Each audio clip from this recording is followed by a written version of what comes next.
Hey, what's up, everybody? Welcome back to NASA in Silicon Valley Live. If this is your first time with the show, NASA in Silicon Valley Live is a conversational show out of NASA's Ames Research Center where we talk about all the nerdy NASA news you need to know about. I'm your host today, Abby Tabor, and I have with me the extraordinary Danielle Carmichael. Hi, everybody. I am your co-host, Danielle Carmichael, and it is great to be back. If you don't know, we are simultaneously live on Twitch, YouTube, Facebook, and Periscope. But if you want to participate in the chat and ask our guests some questions, there's only one place to do that, and that's www.twitch.tv/NASA. Okay, so speaking of NASA news, we have a really big announcement to make today. Are you guys ready? Are you ready? Yeah. Okay, so the news is that we are returning astronauts to the moon. And this is really exciting. So we have for you today two of our experts. We're going to talk about some of the plans that NASA has for returning to the moon. So let me introduce you to Tony and Kimberly. So why don't you two tell the audience who you are, a little bit about yourselves. Kimberly? I'm Kimberly Ennico-Smith. I'm a research astrophysicist here at NASA Ames Research Center in Silicon Valley, and I work on space missions. Fabulous. Thanks. I'm Tony Colaprete. I'm also here at NASA Ames Research Center. I'm a planetary scientist and work on space instruments, space missions, things like that. All right. Mm-hmm. I work on instruments too. So all things space. We do a lot of similar stuff. Yeah, we spend a lot of time in clean rooms, vibe chambers, thermal vac chambers, but not inside. But not inside. No. You don't undergo vacuum tests. Okay. Not on purpose, yeah. All right, cool. So let's start with the basics of returning humans to the moon. When's this going to happen? The clock, I think, up in front says so. Yes, right? yes. So quick, do the math. In 1,656 days. Exactly. 8 hours, 46 minutes. To be precise, countdown. right, yeah. That's it. Counting in leap years. Exactly. This is not the doomsday clock. No. This new clock of ours is counting down the days until the year 2024, which is when the first woman and the next person, perhaps it's a man, perhaps a woman, will set foot on the moon, right? That's right. That's right. That's be a historic moment. Exactly. Yeah. So let's talk about this mission. Let everybody know what it's called to start us off. Well, we're calling it Artemis. Right. And, And who is she? So, why Artemis? Like, what's so significant about that name? Well, she's if you know your Greek mythology, Which I do. or not your Latin mythology, because we are still talking Greek mythology. Artemis is the twin sister of Apollo. That is And only Perfect. appropriate. Yeah, see And the connection? the Very smart, connection. huh? For those who know about the Apollo program, that's when we did send the first humans to set foot on the moon. Exactly. So the next are going onto the Artemis mission. And I might add that when I was in 5th grade, we did Greek mythology, and my goddess was Artemis. No way. I'm pretty sure that played into the choice of the name for the missions. But And she's also Abby, a it Greek was, goddess. your destiny. It was. That's right. Yeah. Very excited for this. So why the moon? What is so exciting for a couple of scientists about going back to the moon? Oh boy, where to start? The moon is a spectacular place. It's our nearest neighbor. It's a treasure trove of science, of exploration. It's a place where we can learn about the history of the Earth, the inner solar system. It's also really a launching pad in terms of our exploration beyond Earth. Yeah. There's resources there we can utilize to explore, but there's also just the opportunity to test our abilities, our technologies, our processes for extended missions beyond the moon to Mars, for example. That's the ultimate destination beyond the moon right now, but even beyond that to asteroids and other places. Wow. So it's a huge sandbox, if you will, to really learn and demonstrate what we can do to explore. Yeah. Well said. Yeah, and also looking at just the moon itself, we know a lot about it, but we've not really visited a fraction of the surface or even the environment of the moon. Okay. So there's a lot of mysteries still yet to be uncovered. Yeah. Just on the surface and underneath the surface. Okay. And yeah, absolutely. And mentioned the Apollo program. We've been there robotically. We have a robot spacecraft orbiting it now, but we've only barely scratched the surface in terms of the amount of area we've explored on the moon. There's so much Yeah. more to learn. Imagine. Awesome. All right. So you were anxiously anticipating Very. 1,656 days from now. You'll be watching that clock closely, I guess. Yes. All right. So tell us a little bit more specifically. Where are we sending astronauts in 2024? Well, this is what I was going to actually just say was what's really, really exciting is we are going where we've never been before, and that's to one of the poles of the moon, and very specifically the south pole of the moon, which is my favorite pole. It is. If you have to have a favorite pole, that's my favorite Well, pole. I hope who doesn't? Yeah, right, exactly. And it's an incredible place, and we can talk about that as we go. But Yeah. it's full of spectacular topography, moving shadows, extreme temperatures. It's unlike anywhere we've ever visited That's before so cool. in the and- solar system. And we are going to talk all about that later. I'm excited for that. But you mentioned resources. Now, there's water there, isn't there? Yes. Yes, you Yes. confirm. Yes. True statement. Okay, so why is that so important? Obviously, I know humans need water to survive, but what do you see us using that for? Lots of other purposes, right? Yeah.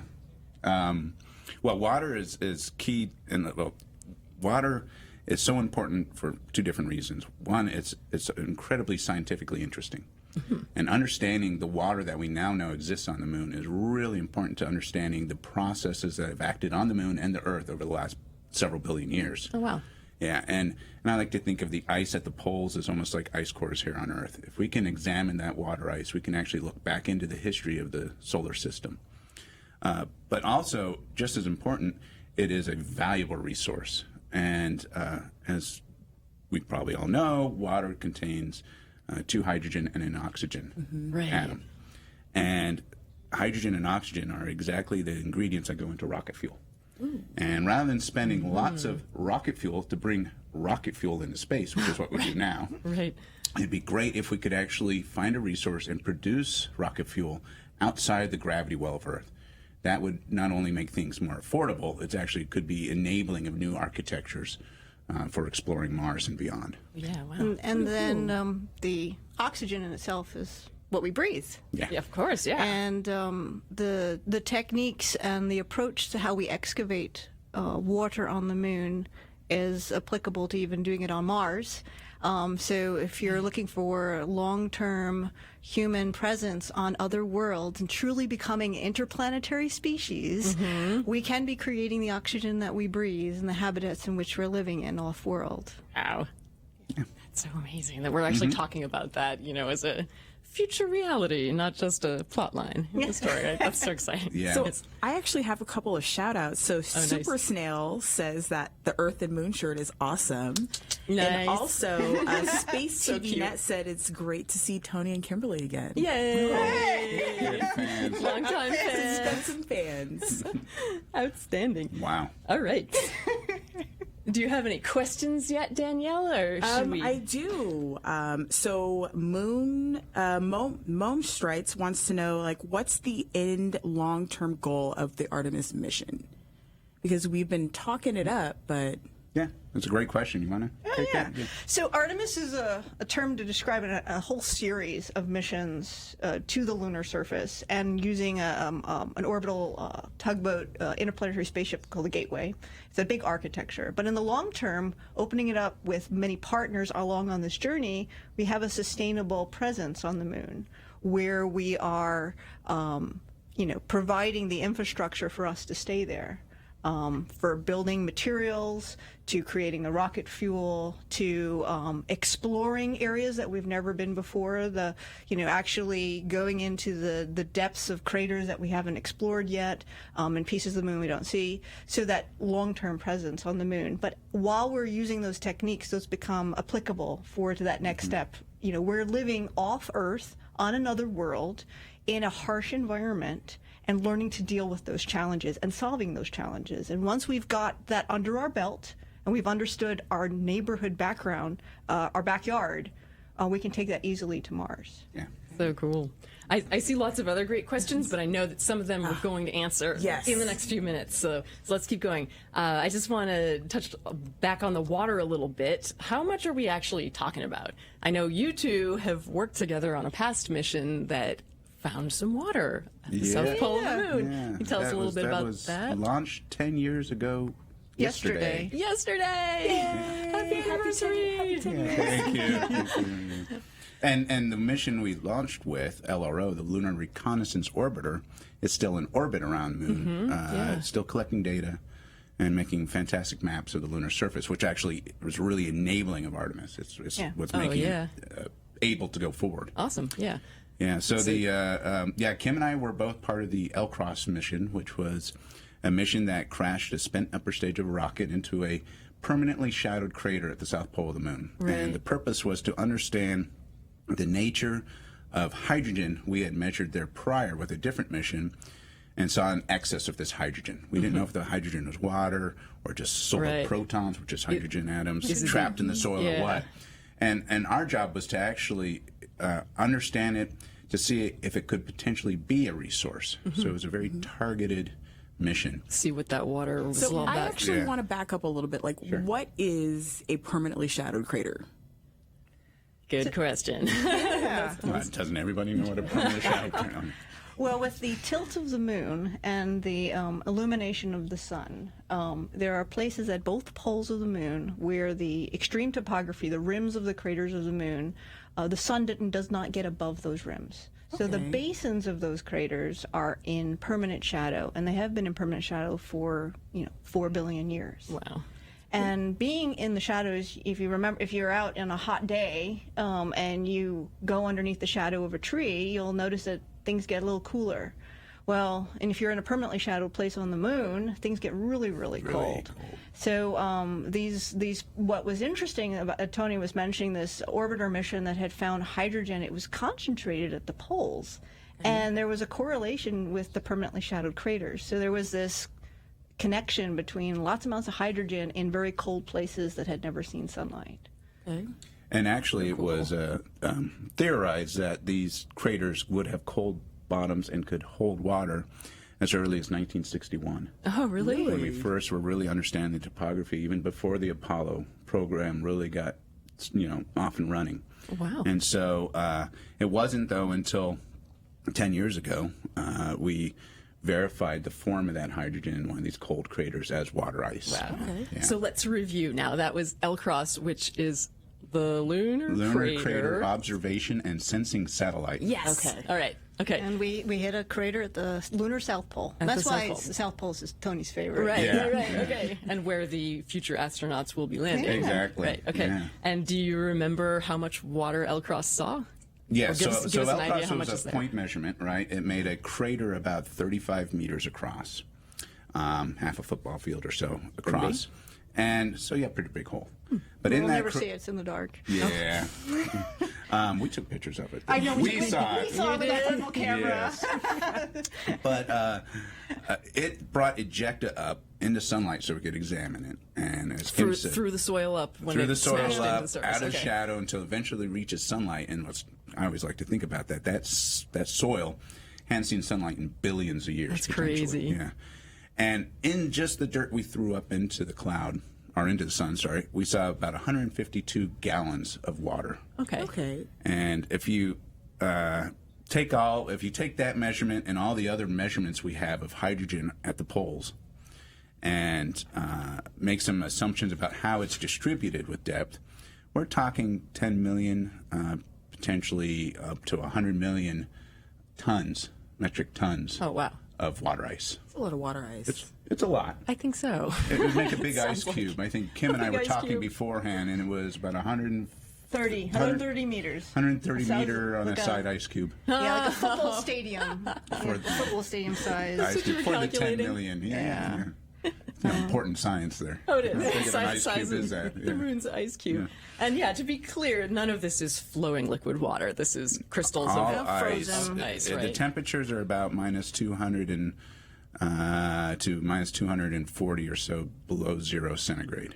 Okay. And this was the first time we ever sampled the bottom of a permanently shadowed crater. I mean, since then, the experiment has been repeated. Okay, so that's the and only time? not only did we find water, but there was a bunch of other things that were excavated as well. Oh, we found gold, mercury, argon, carbon monoxide, and so it's opening up these questions. When we're going to have humans and robots going to the poles of the South Pole of the Moon, we're going to get the boots on ground, the wheels on ground, and really understand what's there. Because we've never been there before. And we just have this, simple impactor experiment that opened more questions than it answered. But it answered one particular one. Right. The hydrogen is definitely in the form of water ice, and enough such that there is the resources to enable the exploration. Exciting. Yeah, another good way to put it in perspective is L-Cross about 5% by weight water in the regolith, in the dirt. Regolith is lunar dirt. For comparison, that's about what you have in the Sahara. Yeah. Oh, okay. Yeah, just give you a feel So for the it. wettest places on the moon is as wet as the driest places on Earth. Okay. But That says something. It's the making moon. a comparison Crying to out the loud. Earth. But Yeah. if you think about it, that's the engineering challenge ahead that we will solve to Yeah. excavate it, because we know it's there. And we can extract, water has been extracted from very dry places. Okay, Yeah. yes, yeah. That can be done. It can be. And we will do it. How exciting. Awesome. So I want to know then what's next. Okay, we know that people will get there. We're going to send people there. Let's talk about how. So what's the rocket that's going to take people on the Artemis missions to the moon? Who wants to take that? Space Launch System. That's it, the I think- SLS. Yeah, we have an animation, Yeah. I think, of it too. That's right. Yes. There it is. Largest rocket ever built. It's to bring humans not only to the moon, but actually beyond too. It carries them in a capsule that's on the very tip of that just went past the frame, called the Orion capsule.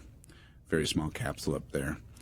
But that capsule, you'll see in a little Yeah, bit yeah. here. We have an animation for that after the Yeah, SLS. it is. but- It is very powerful. In fact, it is designed to take an incredible amount of material to, deep space. Okay.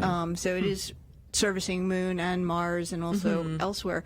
I mean, it also has amazing commercial spin-offs as well, because you can actually put up replacements of, say, the GPS satellites in a single SLS launch Right. rocket. It has a huge It is a capacity. big, And it could big transform the way we do other types of things in the agency. So it's one of many uses of a large rocket that's been, can be utilized. Oh, awesome. Pretty awesome. Exciting. It is. Danielle, you jump in whenever you have to with a question, but otherwise we're going to keep talking about. So that was SLS, the rocket, and Tony pointed out mentioned the the capsule. Orion on Yeah. top. So let's see the Orion capsule animation and tell us a little bit about. So Orion is there. It is the capsule that will bring the astronauts wherever they're going to go, and this indeed can go not just to the moon but also beyond to Mars. And after a lot of analysis and study, it was eventually concluded that the Apollo shape, the blunt nose reentry system that Apollo used, is still the best way to go forward. However, look how roomy, if you're looking at this video, look how roomy this one is compared to the Apollo Is it really? capsules. Yeah. Have anyone seen the Apollo 11 documentary that's out in the movie theaters? You get a feel for how tight Apollo is. This sits yeah. 4, and it's a lot more powerful in every single way, from information systems, guidance, payload, everything, and it's meant to be able to carry humans longer distance, way beyond the moon. Okay. So it really is Apollo on steroids, I like to say. Yeah. That's awesome. I love that it's kept some of the same design as Apollo. Way to go, Apollo engineers. So So they you solved some knew what you were doing. they solved some pretty tough challenges, and they made it happen. So because we know we can do this. And So they I actually folded have a those in. question from Digital Donger. He wants to know, are you using specifically any Apollo era research or tech on the quest to return back to the moon? Well, the shape that I just mentioned was derived originally through the Apollo program. The shape of that capsule is very critical to enabling the reentry.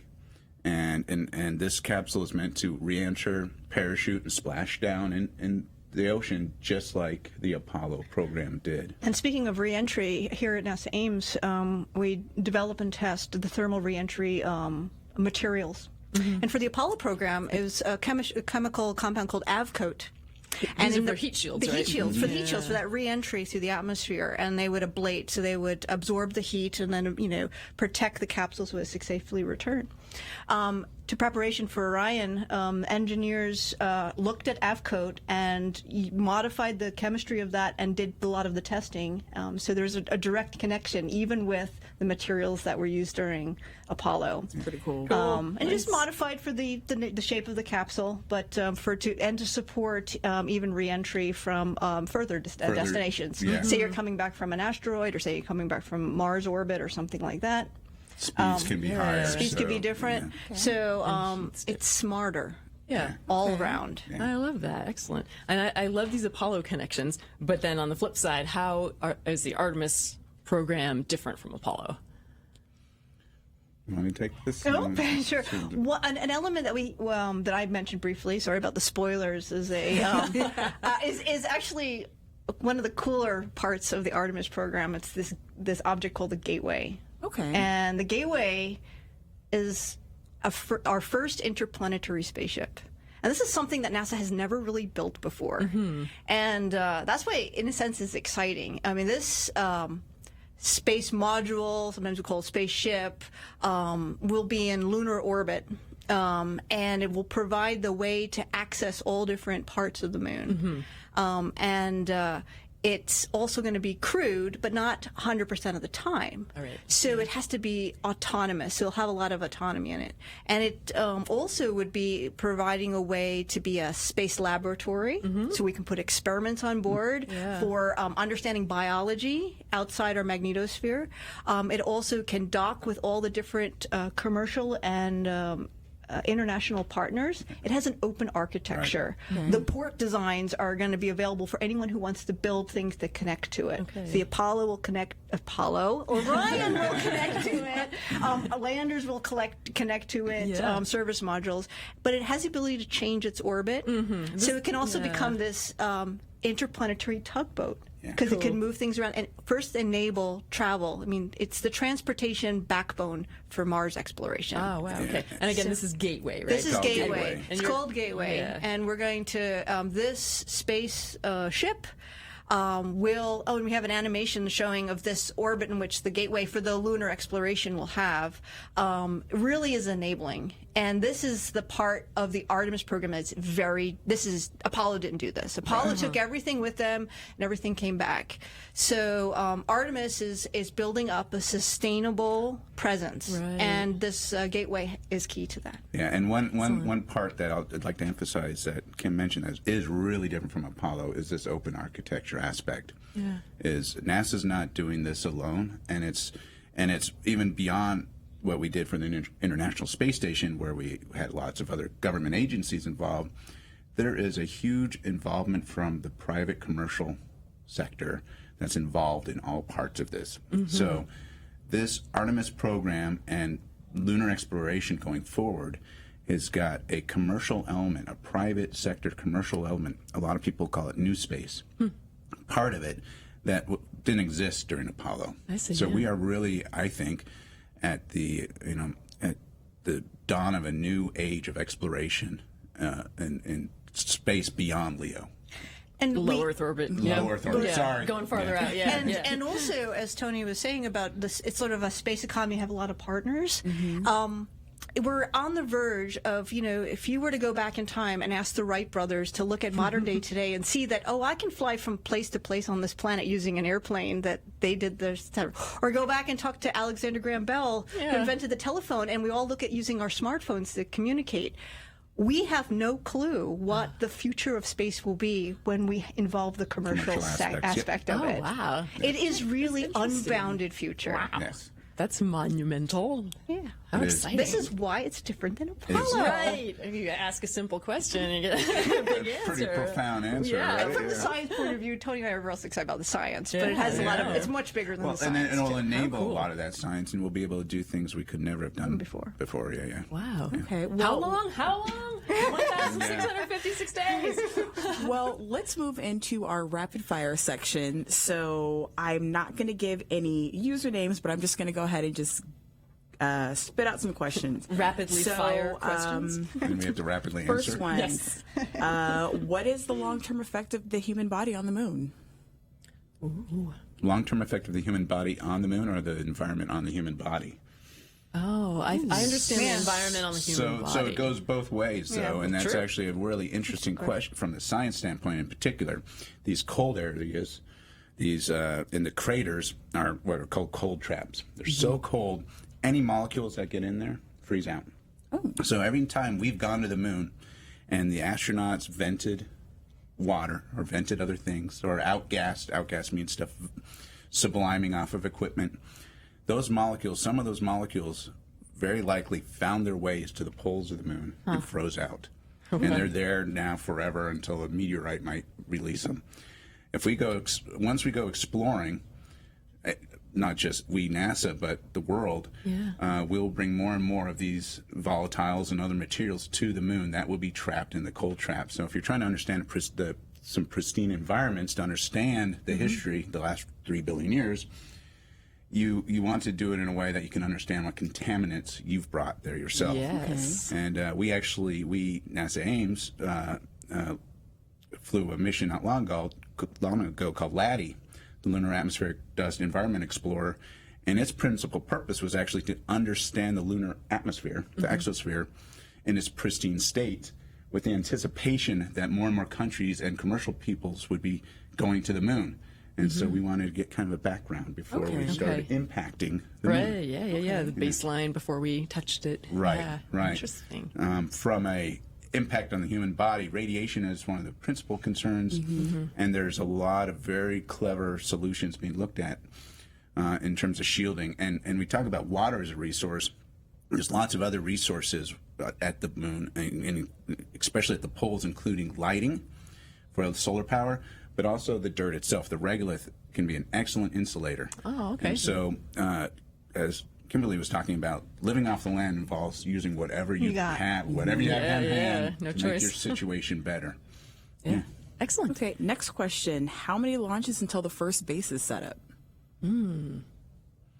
That's a good question. Well, we're not concerned about a base. So there's 2 phases to the Artemis. The one is the return of the first humans, and that's the 2024 milestone. And then there's a later milestone, 2028, where we have a more established presence there.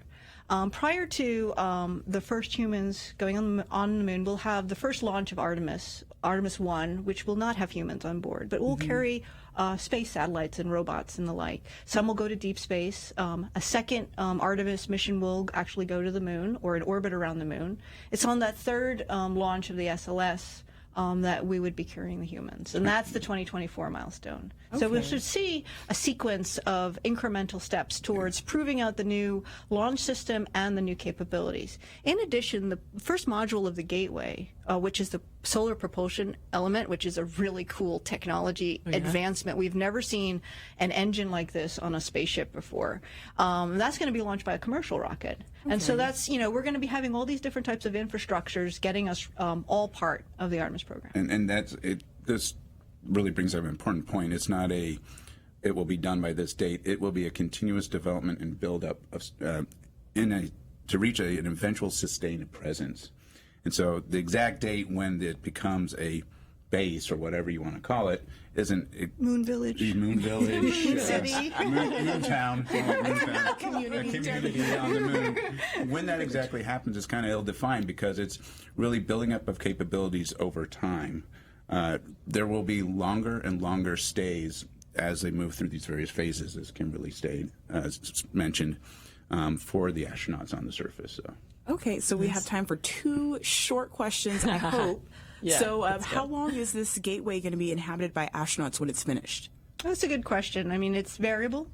The key point is that spaceship needs to be able to operate without humans because there will be periods in which humans aren't on board. So don't know the exact fraction of it, but it's going to have 2 different modes, when the humans are on board and when they're not. Yeah, I've heard numbers up to 30 days at a time. Okay. So they're not going to be up there for a year like we do on space station. They'll go up there and then come back in a month or 2. And so that's to Kimberly's point is a lot of the time you'll have to have robots running the house. Okay. So last question. Someone wants to know, like, what's the coolest thing about Gateway? I've heard you vote for this power. Well, Kim, I agree with Kimberly. I call it the tugboat. It's this electric propulsion system, and it's at a power level we've never built before. Really? And what's neat is it allows it to change its orbit around the moon. So it is really a spaceship. It's not just going in an orbit. It can actually steer this entire space station size kind of thing in space. Okay.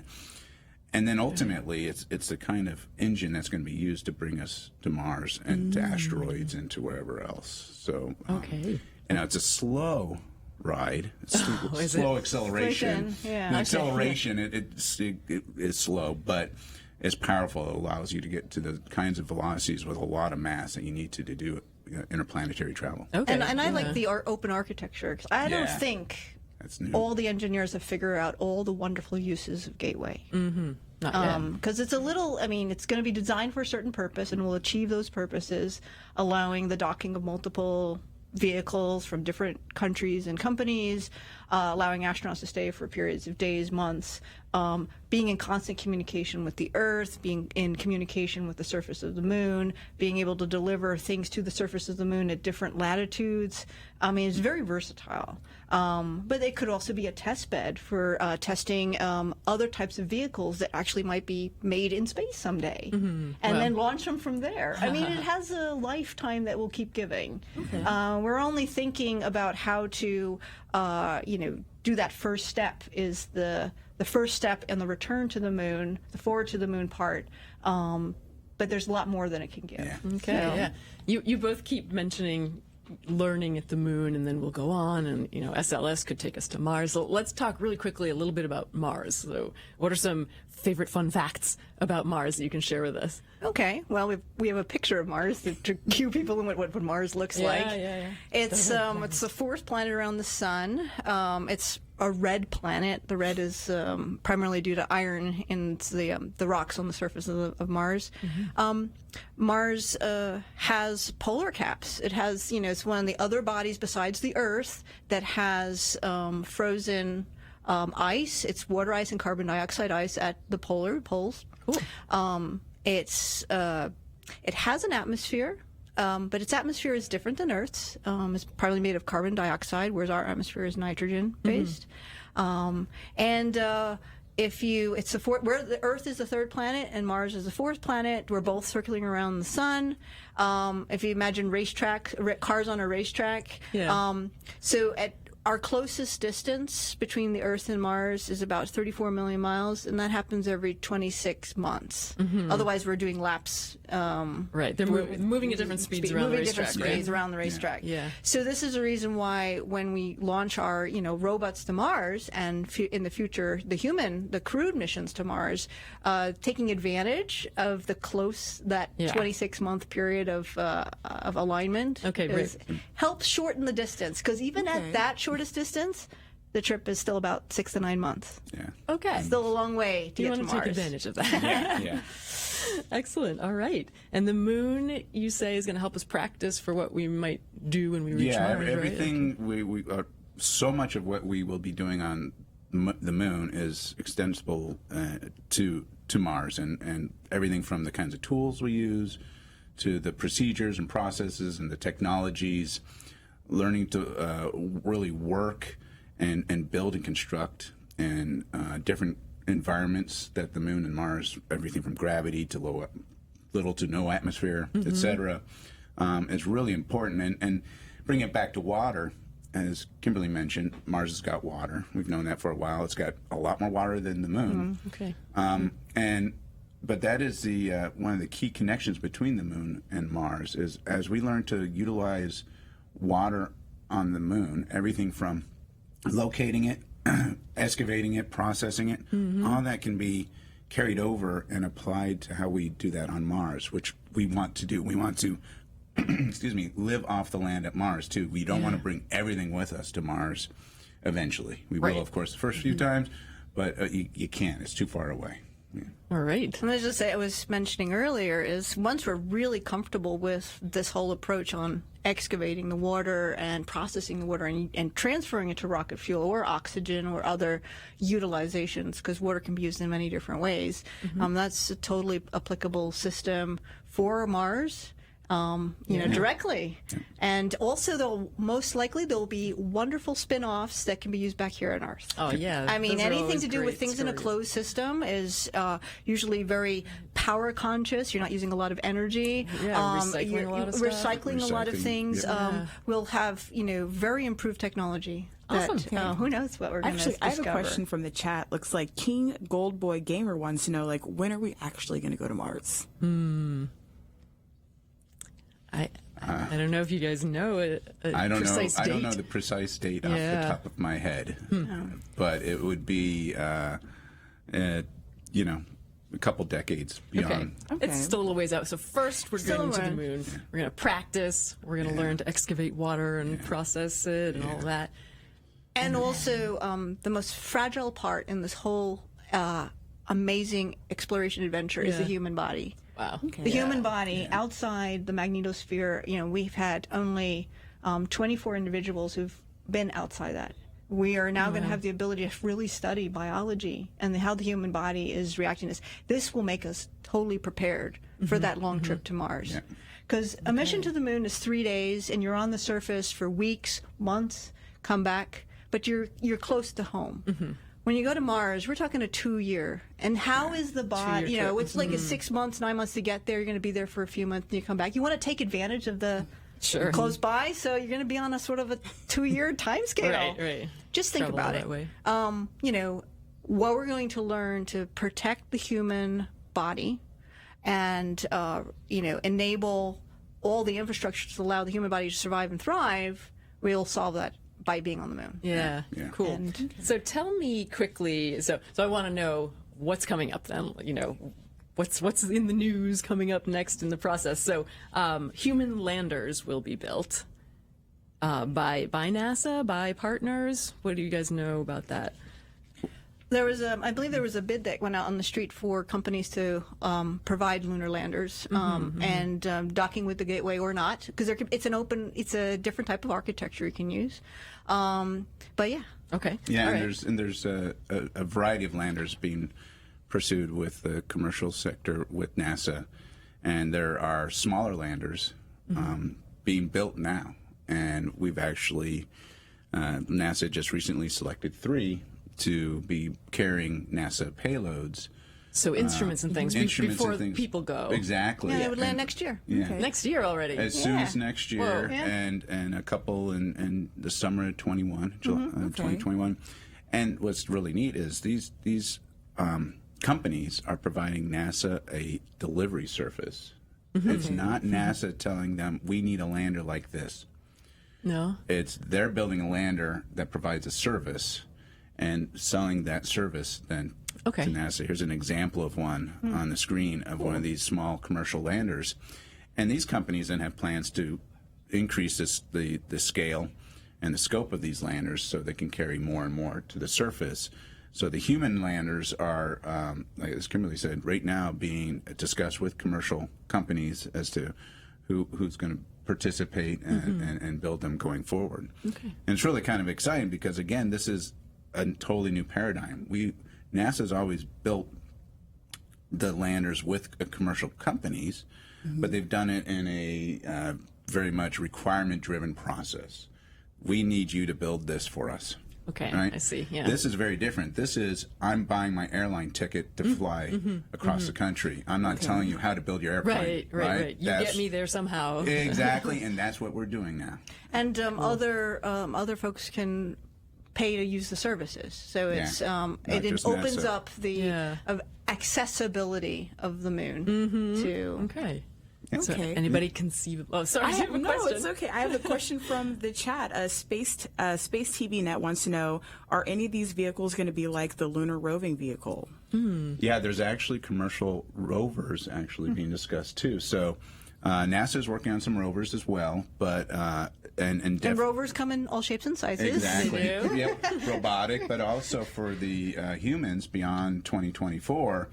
there's definitely plans for large, even pressurized rovers that they would go in. So I see. way beyond what we did in the Apollo era. Think the Martian, remember? Even okay. the pressurized. So, but some of these commercial landers, the ones going in the next year and a half or so, are carrying very small rovers, 5 kilogram, 10 kilogram rovers. tiny. And eventually pounds. those rovers will be also providing a service. So the landers provide the landed service, and commercial rovers can provide a roving service. Cool. Okay. So I can put my instrument on a rover that we can buy space Yeah. on, rather than NASA having to build all that. Okay. Now, speaking of your instrument, I know that you have a Was that a lunar. good segue? That was perfect. Thanks, Tony. Did you bring it today? Well, I brought part of it. All right. Can you show us and tell us what it's going to do up there? I don't drop it. That So would be something bad. like this is flying to the moon in the next year or two? Yeah, so this was selected to fly on one of the 3 landers that is going to the moon in the next couple of years. And this is it's called NERVIS. Nervous. It's a terrible acronym. I know. It is, of course, an acronym. It's So an what does acronym. it stand for? Near Infrared Volatile Spectrometer System. Okay. And what it does is it finds water. That's its principal purpose, is to find volatiles, but especially water. Okay. So it's a prospecting instrument. If you think about when we look for minerals and resources on Earth, you prospect, you go and look at, this is what this instrument's meant Yeah. to do. Yeah. Sniffing out where the water is. Exactly. And this is an engineering unit. This is a unit that we use to develop the technology, make sure we can make the measurements and meet the goals we want to meet. And then we then test it in the similar environments it's going to see. For example, it has to survive launch, landing, vacuum, radiation, etc. You test all that. And yeah. you test all that, make sure it works, and you can see it's just got a bunch of eyes on it. Yeah, I was thinking, What are what those all's going eyes? on there? Yeah. So, what it's meant to, an important aspect of this is it needs to work both in sunlight and in darkness. Just like Kimberly was saying, these are dark craters. We're really Right. interested. Yeah, in because there's going that to really dark craters. correlation, but We have to go down there and we have to look at the scales we're going to it's the work scale. at. Okay. You know, Because the data from orbit is giving us hundreds of meter kind of footprints of where the water resolution, is. yeah. This is going to give us human scale, things right. on the meter, and that's an unknown. So we do need to. exactly. That's exciting. This is a. So real quick, this little guy right here, I can't get the nice blue shine of it. This is an infrared lamp. Oh, yeah. And the intent of this is to actually provide infrared light for the other instruments so it can see in the dark. Likewise, all these things over here, these little guys, those are LEDs of various colors. So they provide illumination from the ultraviolet to the near infrared for our camera system, which is right here. This is a lens to the camera system, this black thing. This allows us to image the area at very high resolution, understand the chemical makeup, the mineralogy, the morphology, and things like that. And the last thing are the 4 sensors right underneath the camera. These 4 right here. This is really hard to do. It's like doing it in a mirror. Those 4 there, those are thermal sensors. It's a thermal radiometer. And what that does is it allows us to measure temperatures of the scene we're looking at, because we're interested in not only understanding if water's there, but we want to understand the environment we are finding water or not finding water, because ultimately we will use this data to build what is called a resource map. On Earth, we call them a mineral map. It's what the United States Geological Survey provides to a company that's interested in finding minerals. And we're going to do this on the moon, basically build these maps and understand the location. This is one instrument of several that is dedicated to do this kind of work. Oh, yeah. All working in tandem and piece exactly. together a map together, maybe. Yep. Yeah. Exactly. I see. Yeah, That makes sense. And I'm trying to convince Tony that the next iteration of this is to be handheld by the astronauts. Ooh, so we can yes. have the astronauts go and look at it and like, okay, time to go. That's our resource. Yeah. So, Sold. I'm I just- sold. That's what we're working on next. Let's do it. It's on. All right. Do you have a question Actually, right I now? do. So, Gar Chose wants to know, how is NASA going to protect these rovers from lunar dust? Yeah, lunar dust is a unique beast. It is a beast. Yes. And it really is unique in that it's only generated because of the environment on the moon. It's generated through the impact processes. And so the dust, and it's never eroded. There's no air. There's no wind to make or water or flowing liquid water to Yeah. smooth things Yes. out. So it's jagged and jagged. It locks in place. It's like glass. And the Apollo wild. astronauts, complained about, it got into their lungs and it scratched their suits. The suits were all ripped to shreds. Wow. So it is a beast. It is beast. Beast. And the way you protect, there's a lot of ways you can protect it. Everything from electrostatic barriers they're working on. So one nice thing about a lot of the lunar dust is it has a magnetic property to it. It's got some ferric iron in it, nanophase iron, and so you can actually repulse it with electric fields. You can also develop force fields. Force fields. Exactly. Yeah. And also a number of other mechanical gasket materials, basically things that go between bearings on wheels and whatnot, that make it very difficult for the dust to get to the bearings, the delicate parts. These are kind of tortuous paths it has to follow. And we're fortunate that there's been a couple of lunar simulants that have been modeled on the regolith that was brought by the Apollo astronauts.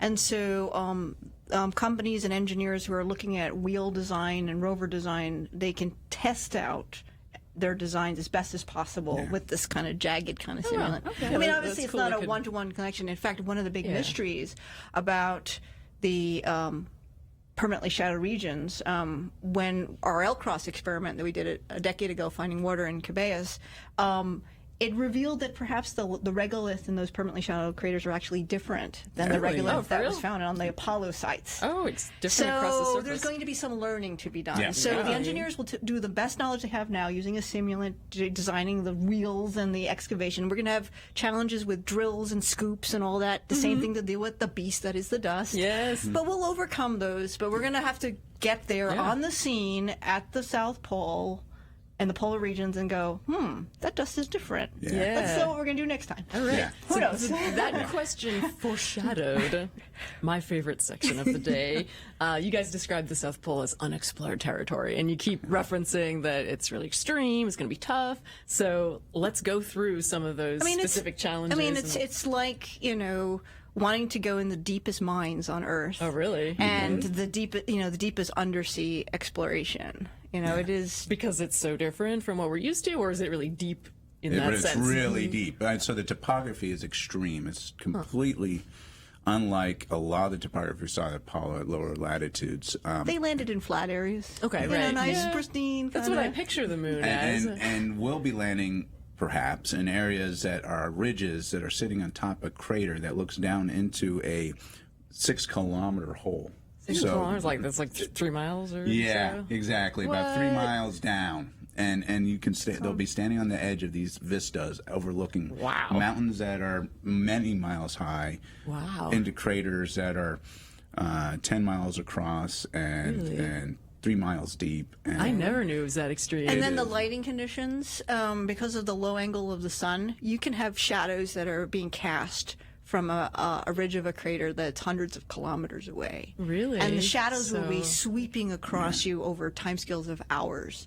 And as we mentioned earlier, when you're in shadow, your temperature drops. And so you're going to be experiencing, of course, you're in a suit that's keeping you regulated. But if you think about it, the whole lighting condition, the whole dealing with the swing of temperatures is going to stress out your system. So your equipment and machinery and everything. And there are areas where there's areas of this permanent shadow darkness, this permanent darkness, but there's also areas that have what I like to say persistent sunlight.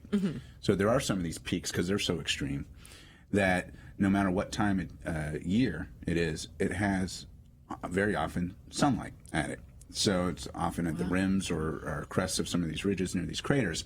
And so those are very attractive for the reasons Kim said, is you won't be getting these deep shadows sweeping across you all that often.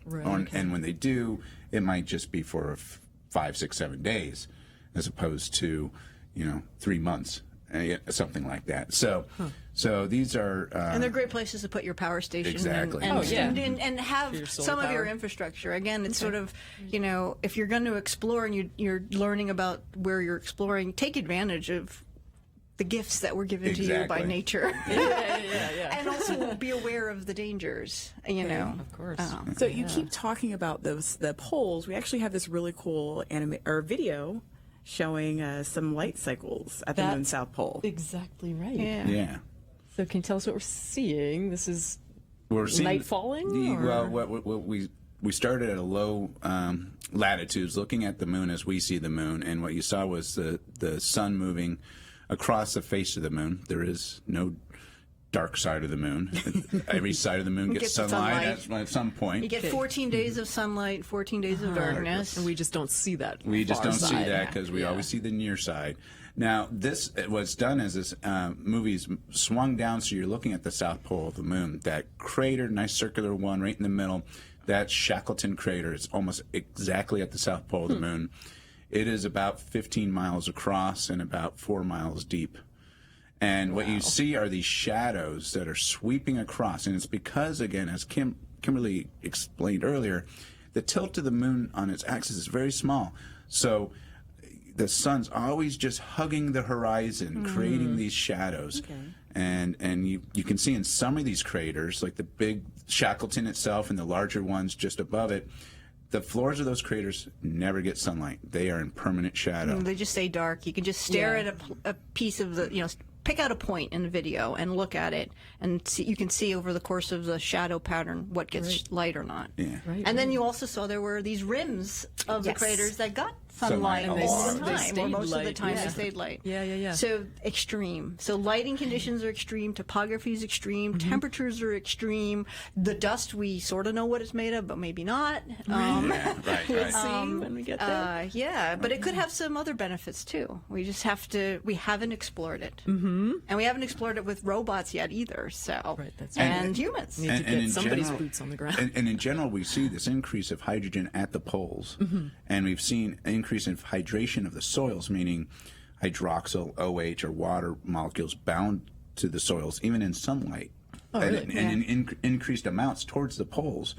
So just the composition, and even in the sunlight areas, is going to be different from anything we've ever seen before. Wow. Yeah. And that's going to just make the modelers go crazy, because we're going to have a lot of Tony's types of instruments, looking for the water on these scales, and then we're going to try to piece together quite a complex puzzle. But it's an interesting puzzle to have. I mean, we wouldn't be talking about water cycle on the moon. It's only Right. been 10 years. Now, 10 years is not a long time, but it's long enough for to realize that this moon is a place that we have full of things that we don't know what's going on. So. It's more active than I ever pictured. It is. It's very active, And more extreme. I think that especially might at the be poles. Couldn't have picked a better place to go. exciting. Yeah.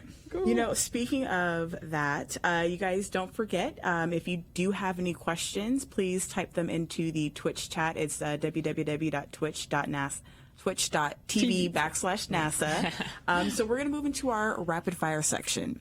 So Jesta578 wants to know about the Nervous instrument. Is it ultrasound, IR, and visual? It is a little bit of everything. So I always like to say we go in with our eyes wide open for all the Many reasons Kim eyes. just said, because you don't exactly know what you're going to see. So it is actually a combination of near infrared, and for you geeks out there, that's between about 1.2 and 4 microns. Thermal infrared, that's between about 8 and 25 microns. And ultraviolet visible, which is we run about 0.35 to 0.94 microns. Okay, so it's So everything it's we could... ultraviolet colors that are below what we can see in terms of our visual spectrum, and energies beyond what we can see into the thermal infrared. Yeah. And then what Donnie had mentioned is that this is the front end with the cameras, but the infrared is going to be connected to a spectrometer on the back end. Okay. Because it's from the spectrometer spreading the light out into different wavelengths, and it's over the infrared that you're going to see the water signature or the hydroxyl signature and the minerals. Yeah. And so this is a very it's a compact instrument with both cameras and thermal sensors to get the temperature, plus the spectrometer to get the amount of compositions, yeah. composition what things are made out of.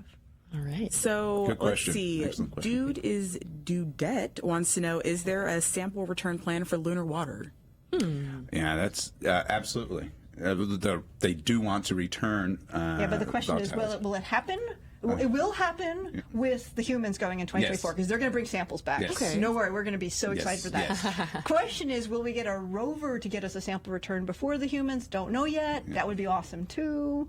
But Yeah. we're certainly going to get something. We're going to get something, and specifically, Dig up there's a that lot of regolith. discussion about cryogenic sampling, because when you Yeah. sample something that's at minus 230 degrees below Think centigrade, about that.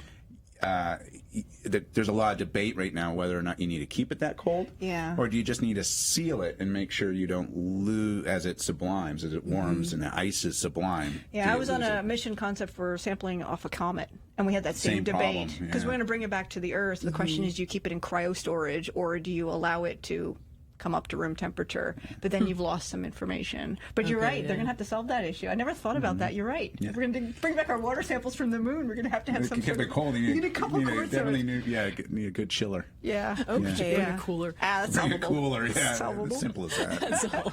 So it looks like Grendian wants to know. He wonders, what does the moon smell like?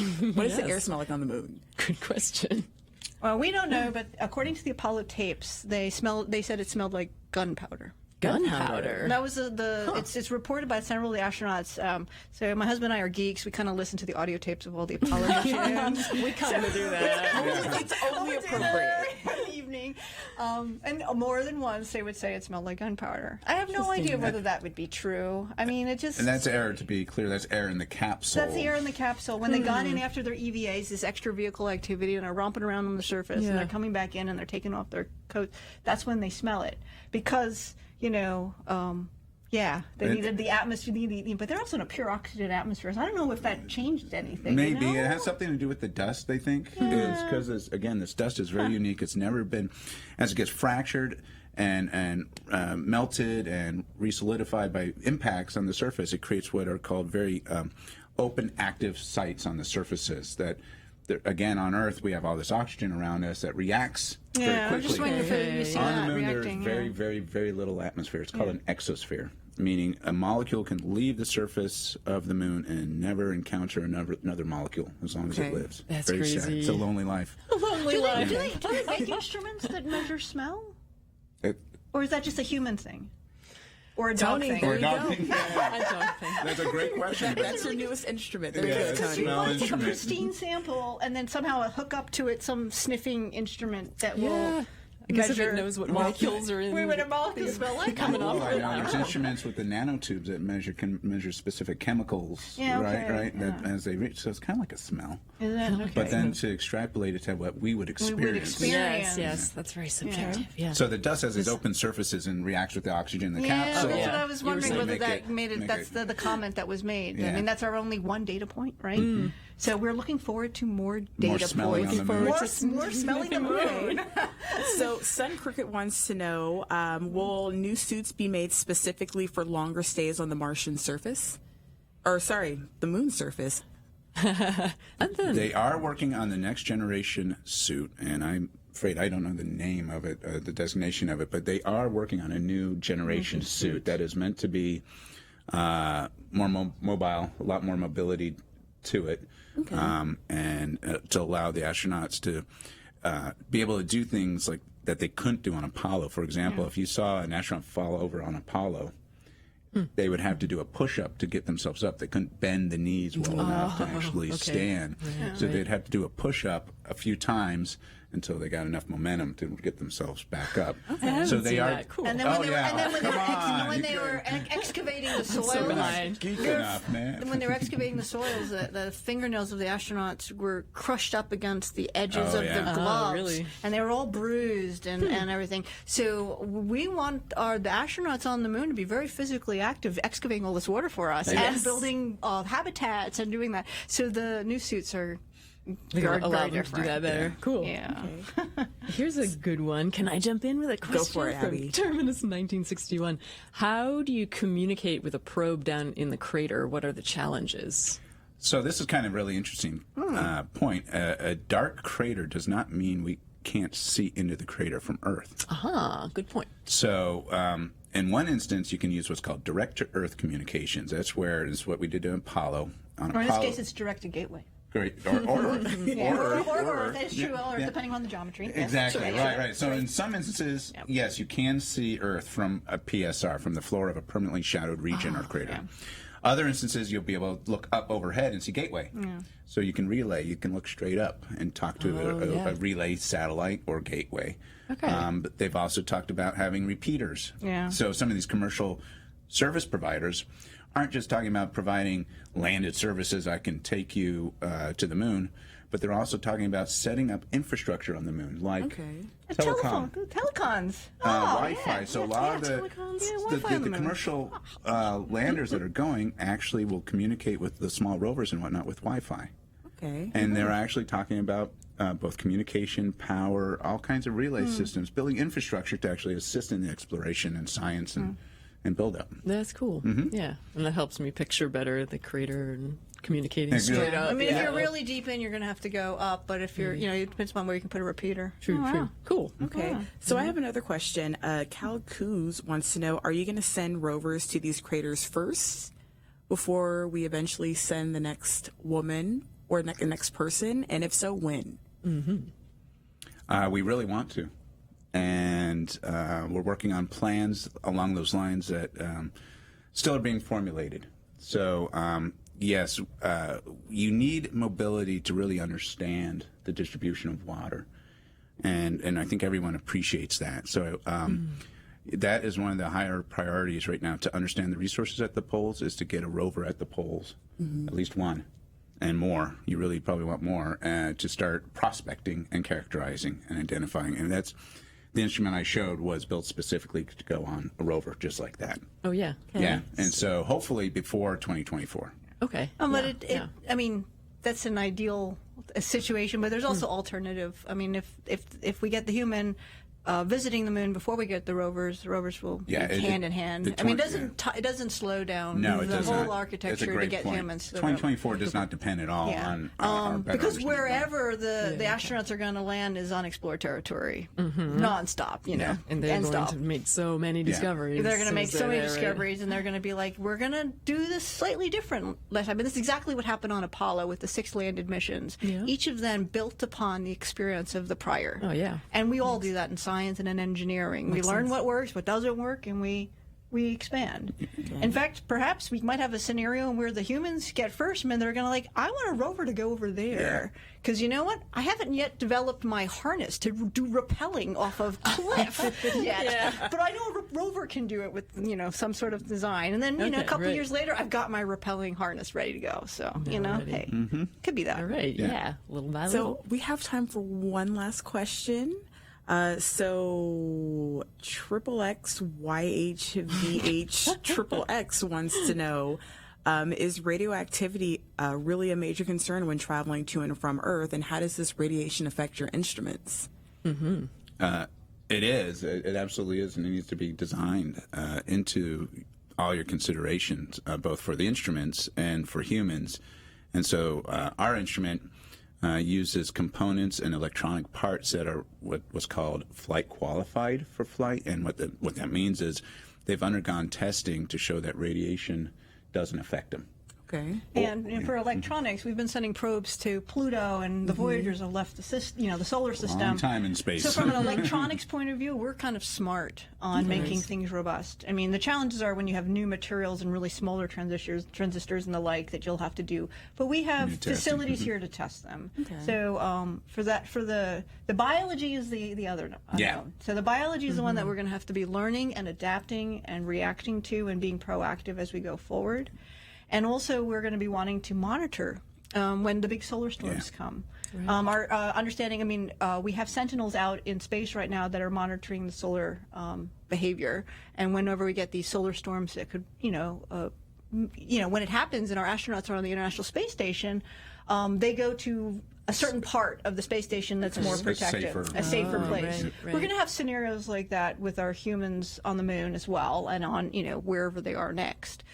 So it is a concern, but it's we're going to learn and we're going to adapt and we're going to react and be also preventing things too. The only thing I'll add is another great use of water is radiation shielding. One of the best radiation shields there is water. Funny. So there are discussions about using regolith, but also in the safe room where you really need extra protection, you have a layer of water that you've mined on the moon. Yeah. Oh, wow. And then once in other places, like one of the neat discoveries that the Lunar Reconnaissance Orbiter, this is a moon spacecraft in orbit around the moon for the last 10 years,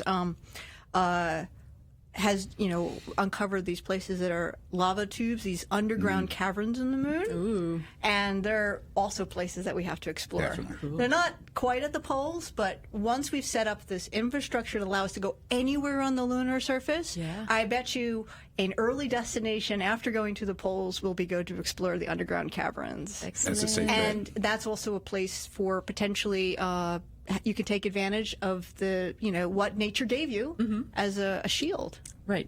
Go underground. Or Go underground. Exactly. Excellent. Very cool.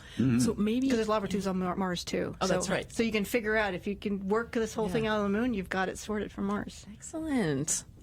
We got it all figured out. We have to go and do it. right. It's all we're all talk right now. Once we do it, Right, then yeah. we can say, Well, we've got we're ready. 100 We're ready. We've got 1,656 days to do it. Yeah, I was just going to say before we have to wind up, we've been talking about all these challenges, and you guys sound confident that we're going to figure it out, but we're going to need a lot of help, right? So there might be people listening who want to get in on that. So do you guys have an answer for what's a good way to prepare to help NASA tackle these challenges down the road? Are there particular majors in college you would do or skills you would develop? Well, one thing is it's important to note that this isn't going back to put a new footprint on the moon and then come home. It really is to be a sustained presence that is with an open architecture, as Kimberly described. So it's involving everybody from the commercial side to industry to governments, foreign, NASA agencies, all NASA agencies. So I really do think we're at the dawn of a new age of exploration.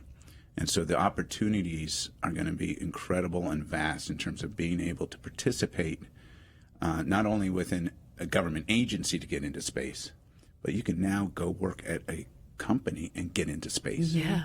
And eventually, I do not doubt that there won't only be NASA astronauts. There will be corporate astronauts. Interesting. We're going to need people who know how to build things and fix things and improve things Exactly. Yeah. and keep an infrastructure going. All So of the above. basically saying you can do anything. Just everything from business to engineering to science, Yeah. To medicine, to even the philosophy and the law. I mean, this is opens up an entire new area of international law, interplanetary law Fascinating. that we haven't even begun to scratch, really. Wow. and it's the Pretty basis exciting. of becoming a spacefaring civilization. Yeah. That's what's next. Yep. Exciting. We're there. We're there. All right. Well, that is all the time we have for today. So a huge thanks to you guys, our guests, and to everyone who joined us in the Twitch chat with your amazing questions. We will be back on Thursday, July 18th, when we talk about the 50th anniversary of the Apollo moon landing. And then tune in the next day, Friday, July 19th, for a special live broadcast from NASA centers across the country celebrating the Apollo 50th as we go forward to the moon. So for more info on that, go to www.nasa.gov/Apollo50, and we will see you next time. Thanks for watching.